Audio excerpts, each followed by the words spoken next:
Hi, it's Dr. Joe. Today we're going to talk about cooking, something that you may be far better at than I am, but I'm going to talk to you about the health of the oils that you cook with. Hi, it's Dr. Joe with 2 Minutes to Better Health. And cooking oils are very important as to not only the flavor of the food that you're cooking, but also the health of the food that you're cooking. So let's talk about some of them. You may be surprised at which ones are good and which ones are bad.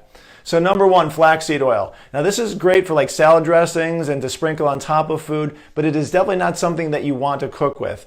Basically at 225 degrees, you're going to start that burning point immediately upon cooking it. So definitely reserve that for like salads and things like that. Now remember, what does smoke point mean?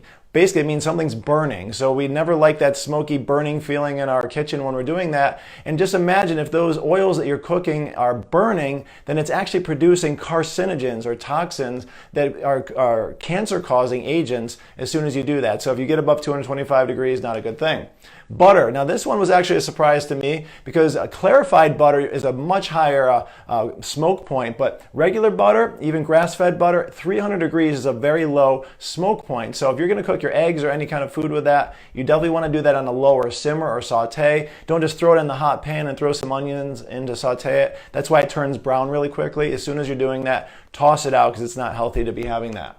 Extra virgin olive oil. A lot of us have heard that this isn't really good for cooking. It's phenomenal for a lot of Italian foods and things like that, but unfortunately at 320 degrees, extra virgin cold pressed olive oil is not the type of oil you really even want to cook with much other than very light sauteing.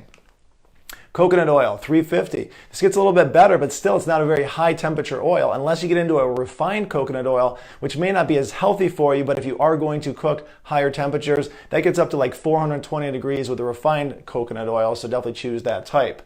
Olive oil refined, again, so it may not be as healthy in some ways, but if you're going to cook with it, higher temperatures, 400 plus degrees is far better than at 320, so definitely choose that one for that.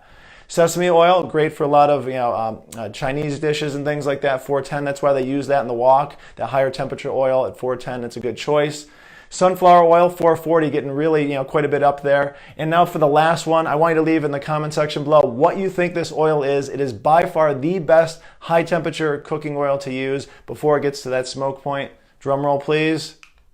Avocado oil. 520, it's almost 100 degrees hotter than any of the other oils. So it's a very mild flavor, fantastic for cooking. You can use it in salads and things like that. Put it in the fridge and it doesn't like harden like olive oil would in the refrigerator where it will separate from the vinegar. But definitely it's a great oil overall. Even if you don't like the taste of avocado, I would encourage you to try this oil. It's very mild, fantastic for cooking, sauteing, and grilling, because when you grill, the temperature gets to 450, almost 500 degrees. That's going to burn almost any other oil, so definitely choose that one. So hopefully you can try something different today, play around with some different flavors. Thanks for watching, and we'll look forward to seeing you in a different video.